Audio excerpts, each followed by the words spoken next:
warahmatullahi wabarakatuh. Apa Ustaz, izin bertanya, bagaimana hukumnya menerima nafkah dari orang tua yang bekerja di asuransi walaupun BUMN Ustaz. Kemudian termasuk nafkah dari uang pensiunannya, gajian bulanannya, dan benefit dari pekerja disebut. Itu yang pertama Ustaz. Afwan, yang kedua, Saya bagaimana? satu akhi. Oh, ya, Afwan Ustaz. Kondisi orang ini yang bertanya ini, apakah dia tidak mampu mencari rezeki sendiri?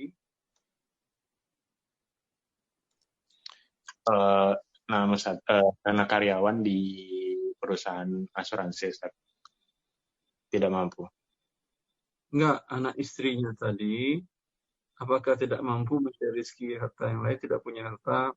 Istri umpamanya orang tuanya tidak ngasih rumah, atau tidak ngasih emas, tidak ngasih uang. Kalau si istri mendapat warisan dari orang tuanya, atau dia punya usaha walaupun kecil-kecilan tapi dengan halal, ya.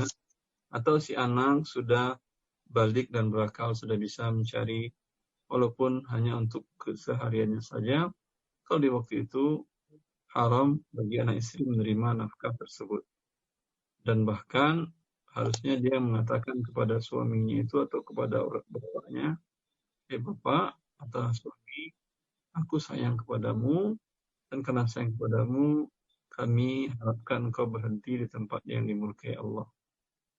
Masalah hidup, ada saya punya warisan dari orang tua, ada ini, ada itu, dan anak pun sudah bisa berusaha mencari rezeki yang halal, walaupun hanya untuk mencukupi kebutuhan hidupnya saja. Seperti itu. Kalau tidak mampu, boleh. Bagi mereka boleh, dan terus nasihati agar Allah memberikan hidayah kepada suaminya itu. Bagaimana Firgasin dan Abhan? Apakah sudah jelas? Insya Allah jelas Ustaz. Afwan, namun termasuk harta warisannya ya Ustaz. Walaupun anaknya misalnya sudah mampu untuk mencari nafkah sendiri, cuma terdapat warisan, apakah tidak boleh diterima Ustaz? Tergantung orang tuanya tadi, ketika wafat dia tahu atau tidak bekerja di asuransi itu hukumnya haram. Kalau dia tahu, berarti itu harta yang diwariskannya haram. Kalau dia tidak tahu sama sekali, mungkin dia bekerja di tahun sebelum 90-an di mana ilmu belum begitu sampai karena keterbatasan informasi dan ustadz-ustadz lokal yang ada di kampung tidak mengerti apa itu asuransi, apalagi hukum fikih dan syar'inya. Semoga Allah maafkan, dan dia meninggal sebelum itu dan ada warisannya. Semoga Allah maafkan dan harta warisannya insya Allah halal. Menurut sebagian para ulama seperti itu. Oh, terima kasih Ustaz. Apa boleh ada pertanyaan lanjutan masih terkaitan? Masih terkait dengan tadi, Firgasin? Silakan.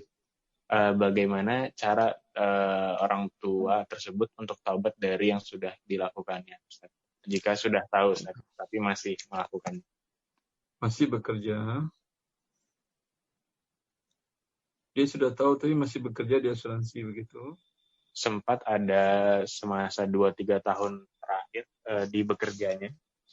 Itu sudah tahu, cuman karena ibaratnya tanggung, tapi sudah tahu, tapi masih dilanjutkan, Ustaz.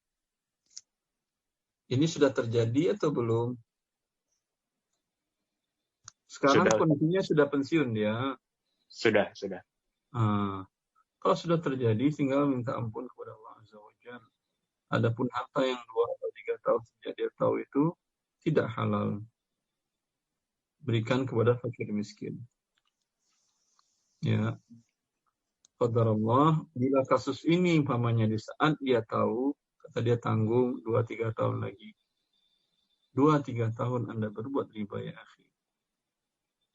2-3 tahun Anda dalam neraka. 1 hari dalam neraka sama dengan 1000 tahun. Anda kalikanlah.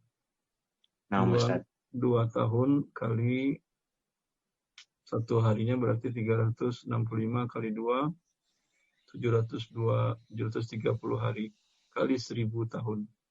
730 tahun dalam neraka.